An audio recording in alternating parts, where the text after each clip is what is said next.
Hello, everyone, and welcome back to Macabre Matinee with Craig and Sean. And unless I'm mistaken, this is episode 18, and I am not mistaken because I keep track of this stuff. Well, good. One of us is. As always, I am Craig Lance, And I'm Sean, bearded Capolitan. and we are going to talk about the sixth installment of Nightmare on Elm Street franchise, Freddy's Dead: The Final Nightmare. Yes, we And are. yeah, and it is a nightmare. Um, it is a, as per usual, this is your one and only spoiler warning. We are going to talk in depth about this movie, including a synopsis of the film, so you will be spoiled. So if you haven't seen it, pause, go watch the movie, and come back and listen to our thoughts on this uh, movie gem. It is certainly a movie. Yes.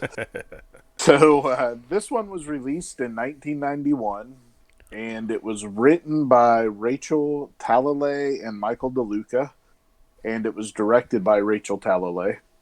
It has Robert Englund returning as Freddy Krueger, the psychopath that haunts all of our dreams, and Lisa Zane as Maggie, Sean Greenblatt as John Doe, and Breckin Meyer as Spencer. And you may recognize Brecken from other movies like Road Trip, Clueless, etc., etc., Yeah. including a cameo by Alice Cooper as Freddy's father, Yep. because just what we always needed to know. Uh, okay, so this story takes place 10 years after the events of the last movie. Freddy has killed off all of the kids in Springwood, Illinois, and he enters the dreams of a teenager on a plane flying over Springwood. And after Freddy pulls John, because that ends up being his name, is John Doe, because we Yep. never find out his real name, pulls John from the plane and drops him to the ground. John awakens in his bed, except his bed and house are still falling through the sky. Um, During the sequence, we are led to believe that he is the only surviving child of Springwood and that he is possibly the son of Freddy.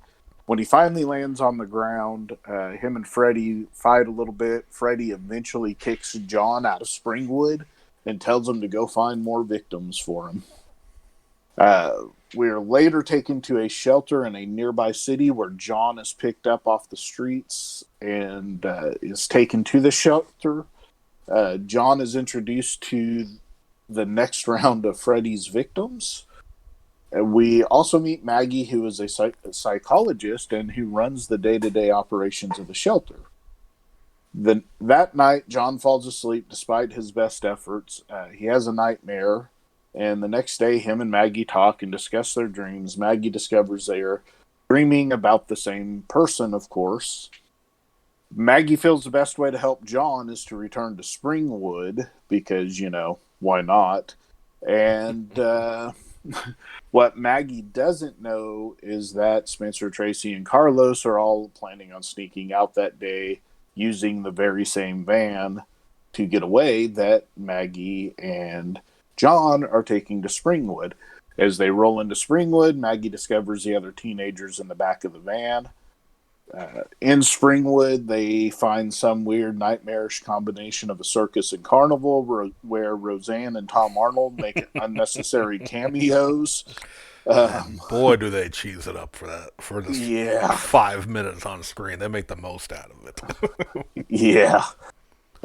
Maggie and John stay at the carnival for some reason, but Maggie sends the other kids to go find a phone so they can get back to the shelter because that totally makes sense. The kids get caught in some weird time loop while they're driving through town trying to find a phone. And Spencer decides to get stoned because apparently it is easy to get weed while in a shelter. Yeah, clearly. They finally get out of the van and take refuge in a house, which of course turns into Nancy's old house. At this point, I'm pretty sure that this house has had more screen time than Nancy did in the franchise. I Uh, think you're right. and probably acts better. Well, I didn't say that. Ow. Also, I am not sure that why the house had to be disguised, since the kids are from out of town and have never seen it before and don't know the history. But hey, why not? I guess it was for the audience. Within the house, Carlos finds a place to rest and quickly falls asleep, where he is soon taken out by Freddy with some, kind of interesting, like, cut off the deaf kid's ears type stuff. Yeah. Yeah. Um, Spencer, who is absolutely blasted by this point, falls asleep in front of the TV, and Freddy turns him into a video game or something, whatever. Um, Maggie and John are now making their way through the town, where they keep running into really, really weird uh, adults, because the town no longer has kids. So apparently that makes all the adults crazy. I don't know. You Yeah. figure it out. Um, Eventually, Maggie and John make their way to the other kids, mostly because Tracy is out running down the street trying to get help because she can't find Carlos, and Spencer is stoned. So John and Tracy scheme that they need to go into the dream to save Spencer. Tracy is awakened while fighting Freddy, leaving John in the dream to fight Freddy alone. Spencer is now dead, and Maggie and Tracy try to escape Springwood carrying the sleeping John with them. They cannot escape, as they are now trapped in the same sort of time loop that they had experienced earlier. Uh, John believes Freddy won't kill him because he is Freddy's son, except, he isn't Freddy's son. The child of Freddy is actually Maggie. We find out that Freddy once had a nice little happy family, while only killing and molesting a kid here and there, and that we should all feel sad for him because he was abused as a child. And it wasn't until his wife found out that his little secret dungeon where he stored the kids and Maggie was taken from him, that he decided to kill all the kids of Springwood, leading to the events that we already know. Right. Freddy informs Maggie that for some reason he is now able to go wherever he wants and is no longer stuck in Springwood. I really didn't understand that part. Did you, Sean? No, because it's like, wasn't it in the it wasn't this film, was it?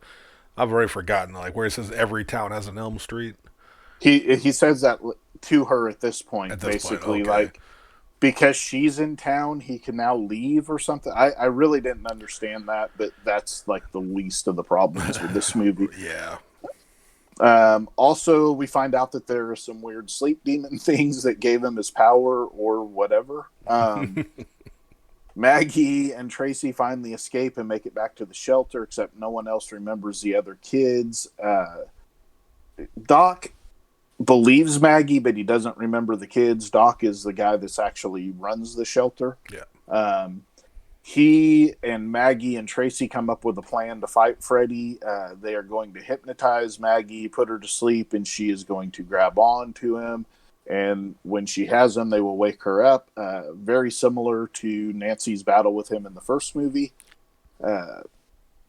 She uses the power of 3D glasses. I don't know what they do other than give a wink and a nod to the audience to put their 3D glasses on in the theater at this point. They bring Freddy back and fight him in the real world.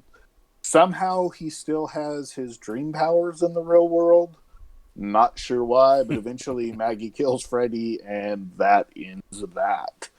So yeah, that's the synopsis of this movie. Thoughts? Surprisingly, as much as you were taking digs at this movie, you made it sound better than it actually is.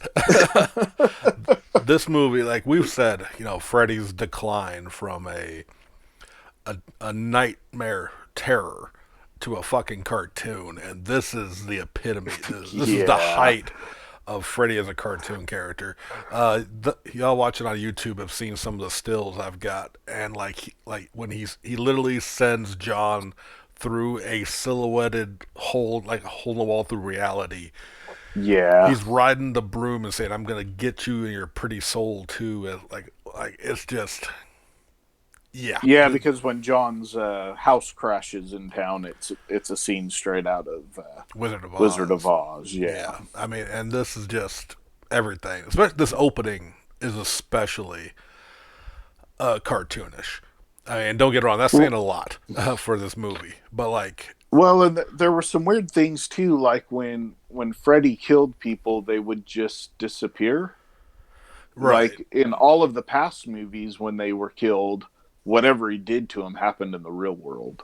right, But apparently, in this movie, um, they didn't want to go through the trouble of showing the deaths in both right. the dream world and in real world, so they just had the kids disappear. It was a very bizarre choice, I think. Like, kind of taking the whole him absorbing their soul, but he just made everything disappear, I guess. Yeah, So here's yeah, but I mean, he's always absorbed souls, right? So it's right, just right. kind of a But the weird body was choice. there, and they just decided to just kind Yeah, of make him absorb everything. I don't fucking know. We're yeah, trying to find yeah. logic in a movie that this really was like, let's just get this done kind of feel to it.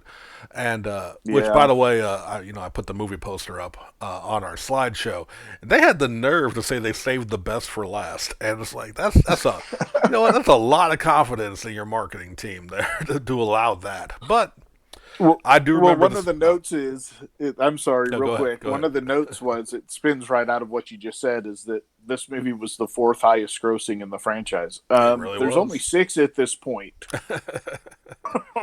Yeah, but I'll be honest. I remember, like I said, 1991. So I was 11 years old, Yeah. definitely not able to watch this film. But it was the talk of my school.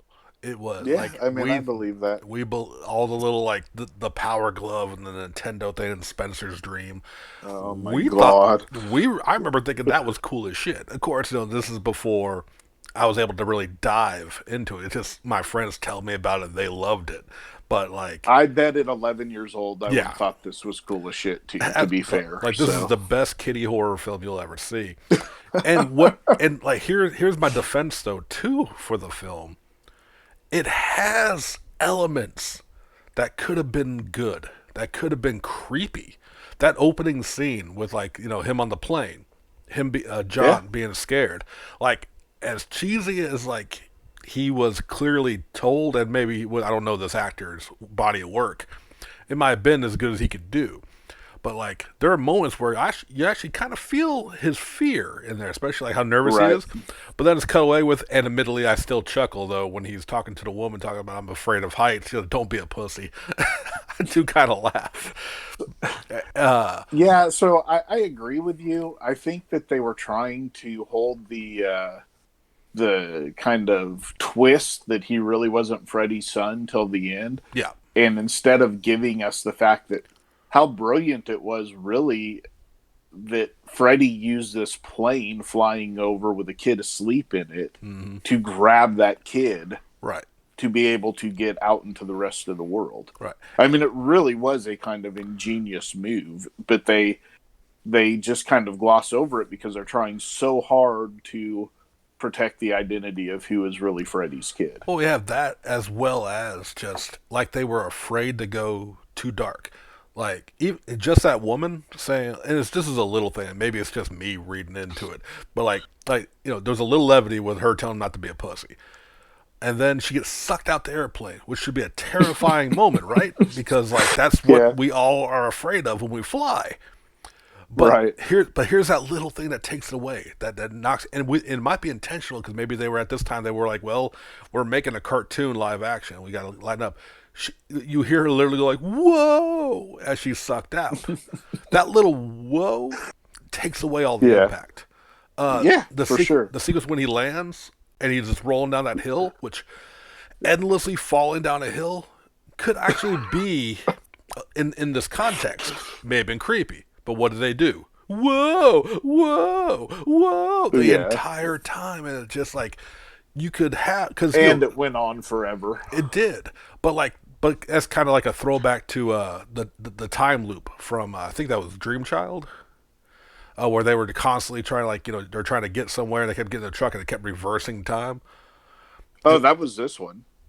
when they're driving, or it happened. Oh, it happened to both of them. It That's did right. happen to both. You're absolutely right. But That's right. it was kind Yeah. of it's kind of a callback, which even as silly as rolling down a hill endlessly, that could also be a little in the right context. It could have been terrifying, but it's like they were afraid to go Yeah. there. At least in this opening, because there's sprinkles of like the creepiness, and I don't know if there was like studio interference where they told them, "Hey, let's not scare these kids. We just want them to come and laugh at Freddy in this one." Because that really is what it feels like their goal was with this.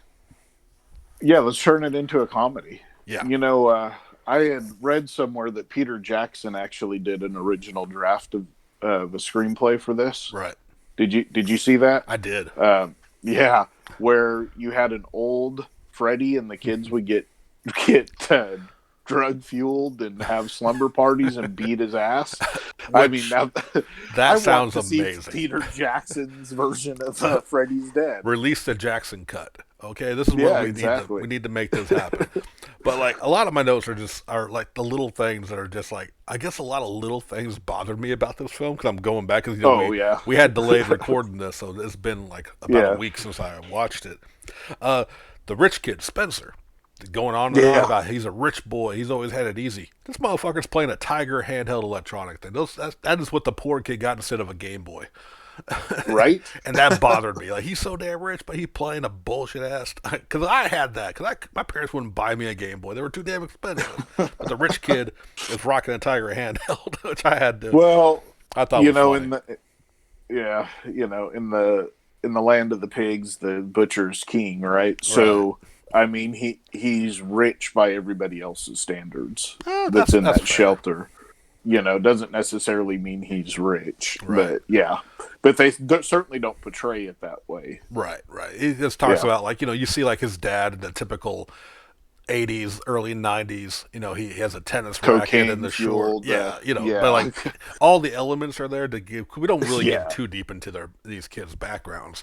Which I will say though, like as uninteresting as most of them are, decent acting from our future dead bodies for the teenagers in this film. Well, I mean, Breckin Myers has went on to be a fairly big star and producer, director. So, he had some talent. I feel like the girl that played Tracy was really good, and Maggie was really well played. Absolutely. Now, here's something fun. When fans make theories that fit in and could have almost made a better film. I don't know if you heard the John Doe theory. No. Okay. The short version of it is basically a lot of it is based on his age, his like kind of familiarity with Freddy, and at the very end where he like knocked me out so I could go into Spencer's dream. It's actually a theory that his real name is Jacob, that he's the dream child.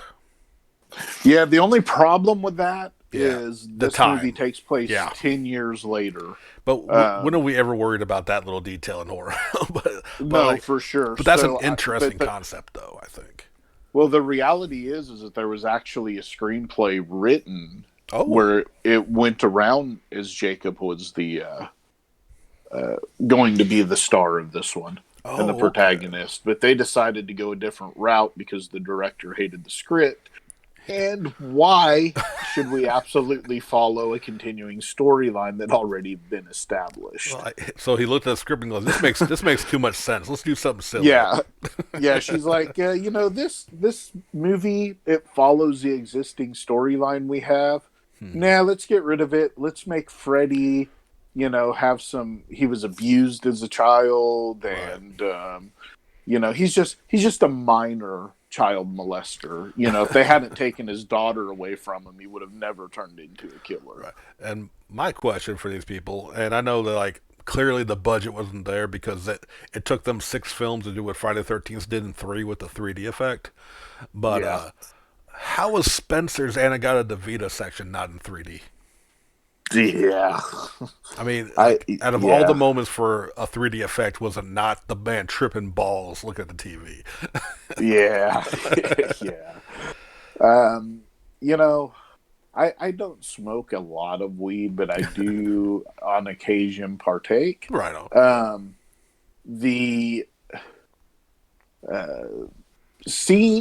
never have I tripped balls like that off of weed. Yeah. You Oh, his know, shit was laced that's with a something. typical. Yeah, it's you know the whole tripping like that. You know, that's not weed, and this goes Yeah. just back to people that don't know anything that are writing movies and Right. scripts. Oh, Yeah. absolutely. So Which surprised the shit out of me because the way I see, and I'll be straight up honest, I've never smoked weed in my life, but I don't yeah. judge. I got plenty of friends that have enjoyed their smoking. So, and I've never, and like several movies from this too. One of my infamous hatreds is the second Transformers film by Michael Bay, where homeboys in college and his parents coming there and they gave his mom some pot brownies and she's walking around like she's fucking drunk. And it's like Hmm. I've seen my friends high. This ain't what happens unless there's some extra shit in there. But yeah, that so Yeah. again, that's somebody writing it like, well, we can't just have them baked on the couch giggling. They have to kind of amp it up, I guess. Yeah. But So this movie, they spent, you talked about budget. yeah, They spent, a portion of their budget obviously getting cameos in it because you had Roseanne and Tom Arnold, yeah. Alice Cooper, and Johnny Depp, which I actually thought Johnny Depp's cameo was amusing. Oh, yeah. I Uh, mean, just a good callback, and it was funny. yeah, to do the drug, the "This is your brain on drugs" commercial Right, because of the fact that this is the second time they've actually, there was a poster of him right. in one of the other movies, and now you actually have him in this movie. So, kind of, cool of the franchise to kind of give a wink and a nod to the fact that Johnny Depp had become a big star by that point. Yeah, for Um, sure. And so and yeah, I'll also give credit to the other scene that made me that, and I'm not saying I'm over here laughing my ass off, but at least always gives me a good chuckle. Is when Carlos is dreaming. This is before his final dream. yeah, Just in the back of the van, and they're yelling at him about the map, and it just unfolds for days until it says, goes, "What?" And this is "you're fucked" on the map. And they're yeah. like, "What's the map say?" It says we're fucked. Like that's actually a pretty good. That was pretty good. And actually, like, So yeah, what's cool about that is that anybody that ever had to use those old damn maps, right. that's how you felt. Like they never were open. You know what I mean? It Oh, was just endlessly folding. and well, fun little fact, which again, when you're groaning and rolling your eyes as much as you will throughout this film, and we're trying to be positive about some things. Did you realize that Freddy didn't kill a single person with his glove in this movie? Did he not kill Carlos with the glove? Nope. Oh, Well, okay. technically, he used the glove to scrape the chalkboard, but he didn't stab anybody with his finger gloves, with his finger Oh, okay. I knives. thought at the end of it he did. No, no, At the end of the sequence with him and Carlos, but I'm probably wrong. So. nope. He made his head explode after giving him the new earpiece by Oh, that's doing a right. chalkboard. That's right. Yeah, Yeah. but ironically, he was killed with his glove. Yes. Yes. And we got to see all of the different gloves that he had had over time, Right. which was Which, kind of a neat scene. yeah, yeah. I kind of like I said, there was some building. Again, like character builder, should I say? But again, sometimes I think you go. A lot of studios will go too far with like because some villains can be sympathetic. Like Jason Voorhees to an extent. Even though we never clearly got why he was insane, but like or why his mother was insane and everything, but like he's a deformed kid. You can imagine we never got the footage of him like say being picked Yes. on, and maybe only his mother ever cared for him. Right. Freddy is a child molesting murderer. Yep. I don't care that Alice Cooper beats his ass on his days off from being a musician. I don't care that I don't need sympathy that his daughter was taken away from him. Good, his fucking daughter was taken away from him. Like this isn't. Dude had a child locked up in the basement. He literally killed her mother in front of him, It said that in she front of just took her. her Yeah. medicine and was going to sleep. Yep. Like so, and this isn't the only one that franchise has done this, but it's just like the sympathetic villain doesn't work for everybody, and this one It does not work for Freddy at all. not I at think all. he's a piece of shit, and that's where he needs to stay. Oh, absolutely. But I was trying to see like some other notes. This was apparently New Line Cinema's first film in 3D. Yeah, that's interesting enough. That they never tried it before. Which, granted, they've only, I mean, like you said, it's the house that Freddy built, so it's only been around a few years. So Well, yeah, I mean 5 or 6 up at this point, but it was also kind of the resurgence of 3D at that point, the first resurgence of 3D. right, right, Um, and it probably cost quite a bit more to film in 3D at the time. I have no idea. I'm just assuming that. right. And this was a struggling company up to this point. Yeah. They had almost went under a few times, so I imagine the cost of doing a 3D versus the reward probably wasn't worth it for them until they had some money in the bank. All right. Another thing I did notice is I'd be surprised if it was an intentional callback, but you can still acknowledge it. When Freddy's killing Spencer in the Nintendo, and he's in the Yeah, game, and he pushes him off the cliff with Freddy's patented deadly towel snap technique from part two. yes. Whether that's intentional or not, I don't know. But I was like, huh, that reminded me that part two had his deadly towel snapping skills that Freddy showed off. Apparently, there was an intentional callback in this, which was when Maggie went to go find her mother to find out, why she had lied about her father and all of that. Of course, it's her adopted mom. Right. Um, she walks into the house and she slams the door and says "mother," and it's exactly the same scene as Nancy when she returns Oh. home in the first movie. Right. Right. Yeah, so But kind of yeah. an intentional one there. Right. And again, I mean, like I said, this is not a good film. And for quite a few years, this was the last one. And it Yep. was like, but again, but it's an R-rated film that I was certainly not allowed to see. Yet, me and my friends on the playground, when we heard, our one or two friends that wouldn't saw it, somehow because their parents, didn't mind it, we thought a lot of the funny stuff from Freddy was great. So this is a R-rated film aimed at 11-year-olds. You know what I mean? We were yeah. Go ahead. I was gonna say the only thing I can think of that gave it the R rating was maybe some language in the weed. Yeah, Um, pretty much. there Yeah, there's no real violence in this movie. I mean, there's some stuff that happens, but yeah. Carlos it's got it the worst for sure. Which yeah, we'll get into yeah, that here in a little bit. But yeah, but like. I remember for the longest it was like you forgot the power glove because like yeah Nintendo was yeah, my shit, that's great, that's what an 11-year-old me thought was, that's amazing, I can't wait to see this masterpiece of cinema. Until I yeah. eventually watched it when I was older and was able to just go out and watch whatever I wanted to, and I'm like, wow, this is Wow, this was garbage. bad. Yeah, This is really this is bad. hot garbage. Now, as you said earlier, there was potential in this movie. Yeah. The carnival slash circus scene, which, hey, people that are writing movies as a fifth generation carny, I will tell you that I have never seen a clown on a carnival. So please stop portraying, animals and clowns are circuses, Yeah, rides and games are carnivals. very very fair. So um, the circus slash carnival scene had the potential to be pretty creepy and started off kind of that way to begin with, to be honest, with all of the adults. The clowns Yeah. are all smoking with cigarettes hanging out of their mouth, and it kind of had an it vibe to it. Right. But then you had that weird ass scene with Roseanne and Tom Arnold, and it Yeah. was just, I mean, Tom's never been known for his acting. And Roseanne is, who Roseanne is.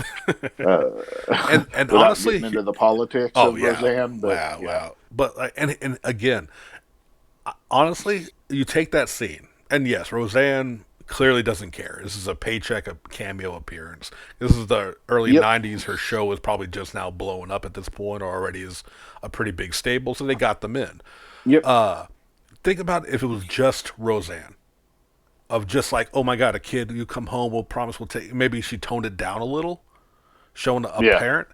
But then Tom comes in with his weird side mouth delivery and just like, they burned him. Like, it went too. Again, you had potential. Then you fucked it Yeah. up.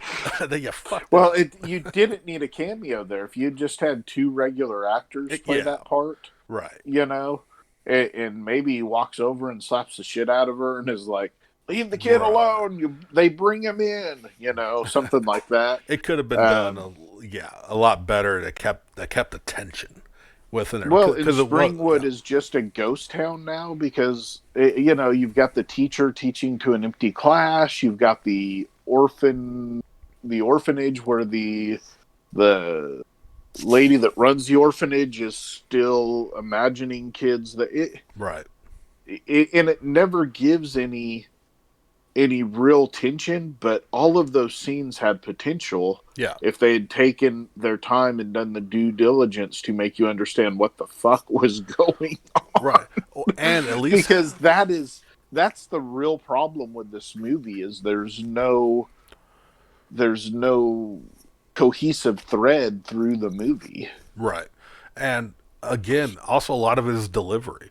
Like you think about the Yeah. teacher. Like if they had take the time to explain the trauma the adults have felt watching all their kids die, which is like what's in Yeah. the backdrop, but they deliver it like the teacher. He's sitting there, it's like he's talking crazy, but he's delivering it like a Saturday morning cartoon.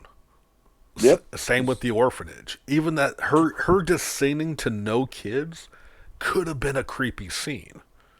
But the That's absolutely right. but the way it's delivered, it's like they were afraid to go creepy. It's like they felt like they had to camp it up. And don't get me wrong, some campy horror can work. It just didn't work for this, which is weird when you talk about a franchise about dream demons. You know what I mean? So yeah, so campy can work, but not at the lack of suspense, right? Right. So even the campiest of horror movies, think of something like Slither, which is intentionally campy. Right.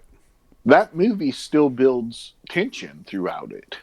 Yeah. Yeah, it's campy, but there's tension. There's otherwise you're making a comedy. You're not making a horror movie. Which this Um, leans heavily in that with a lot of this stuff.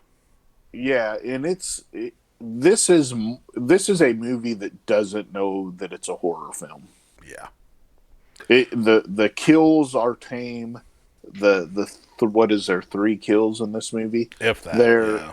yeah, they're tame. Um, the suspense is lacking. There's nothing to.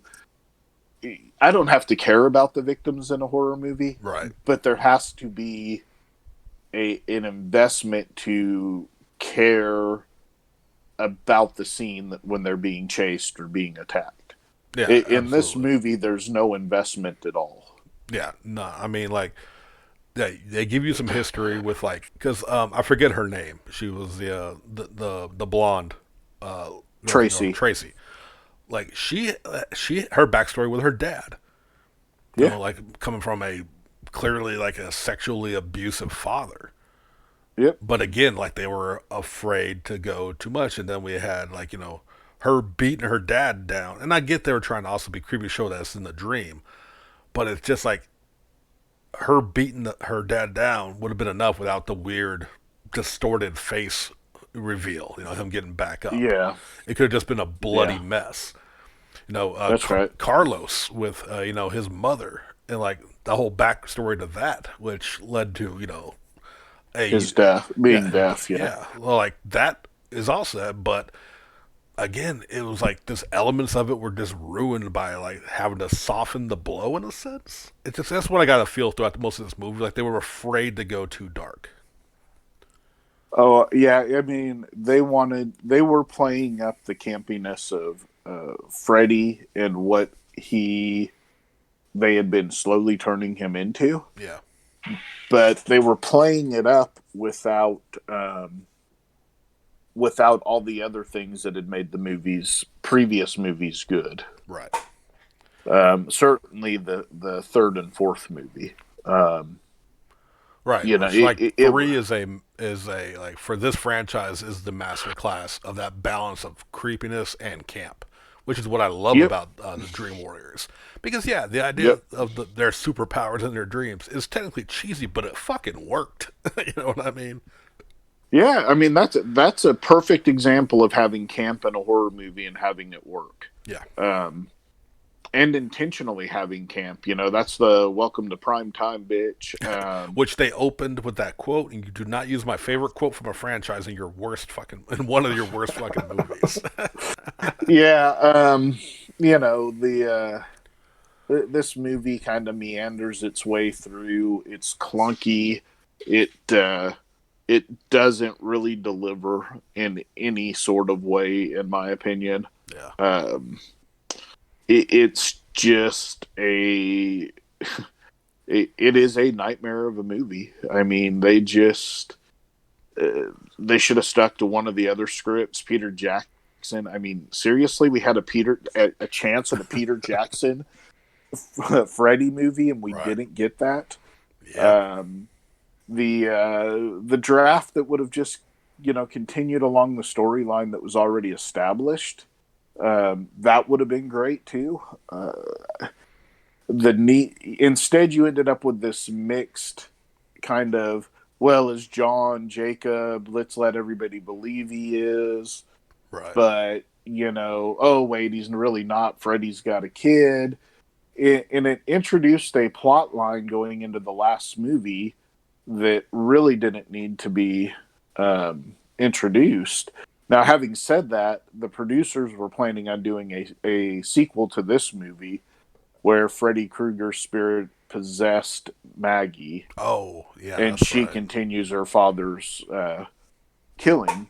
Um, but they never did, probably because of the somebody watched this movie and said you guys were drunk when you made it. Um, Yeah. financial success of a horror movie sometimes is based upon the franchise itself. Right.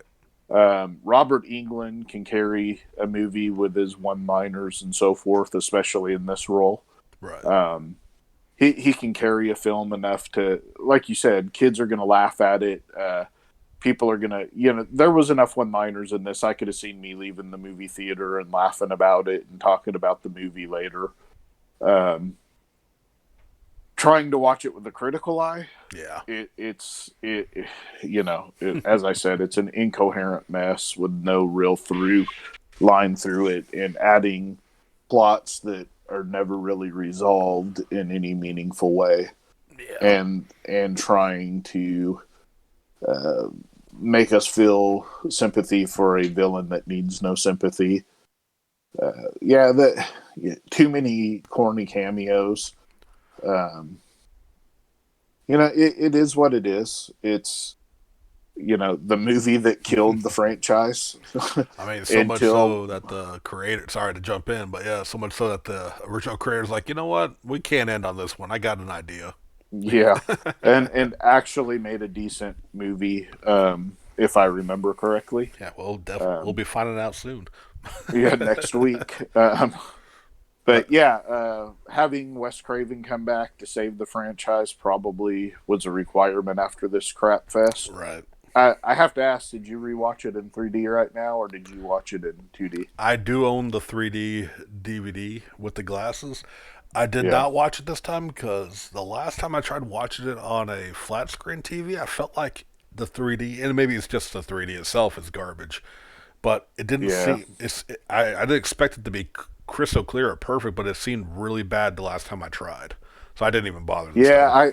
I watched it in 2D as well because the quite honestly, the 80s and 90s 3D gives me a headache. Right.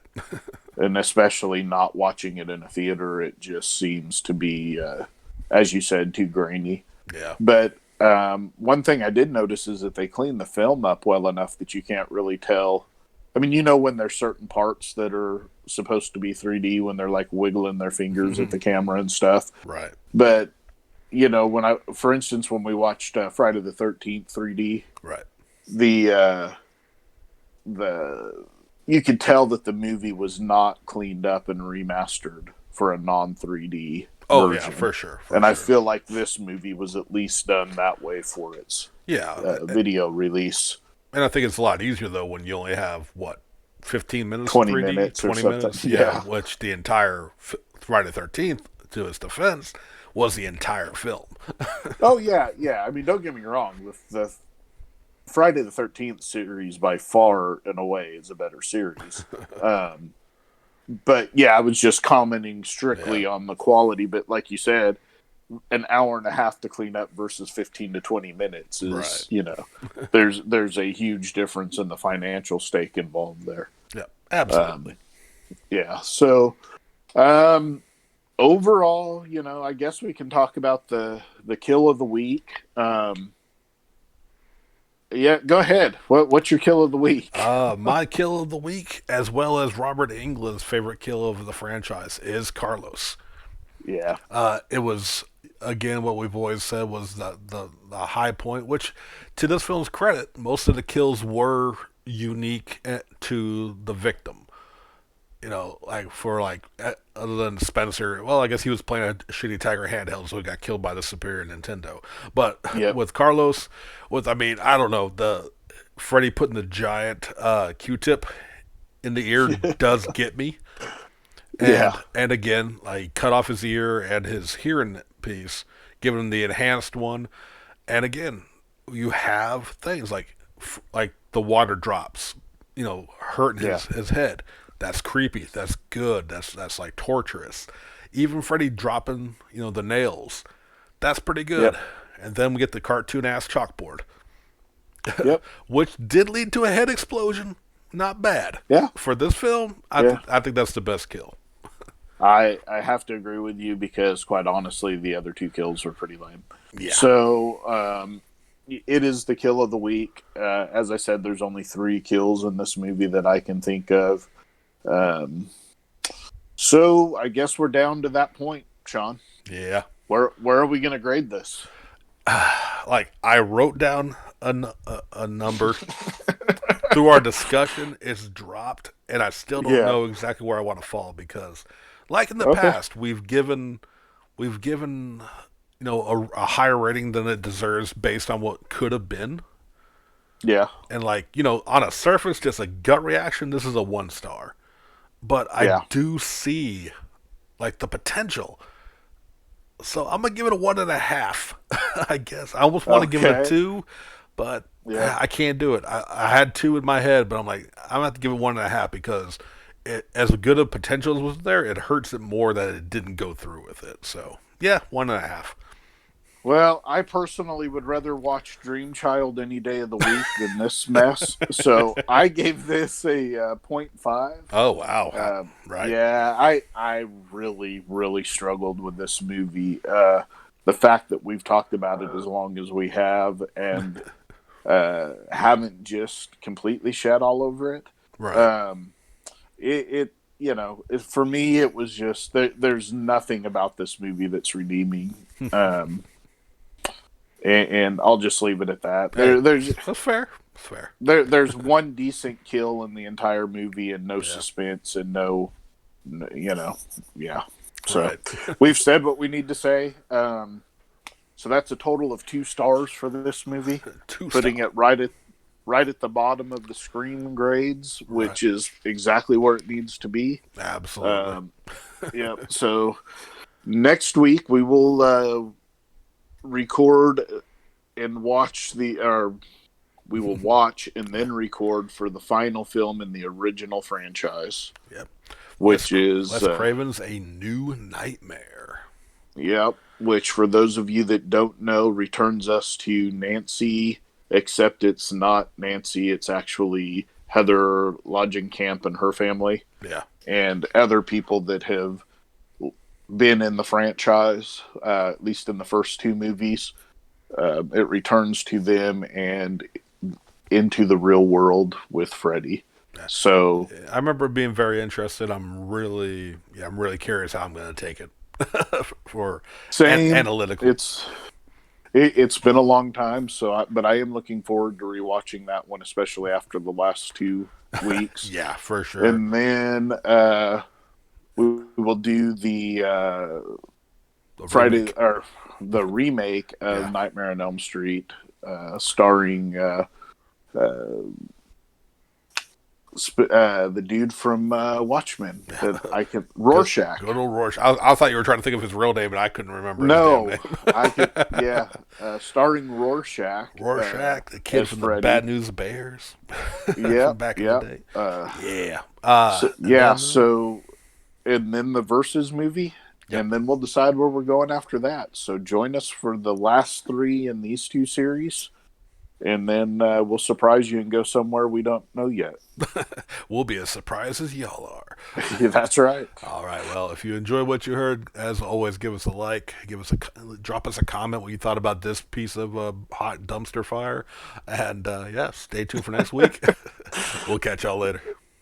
Talk to you next week, guys.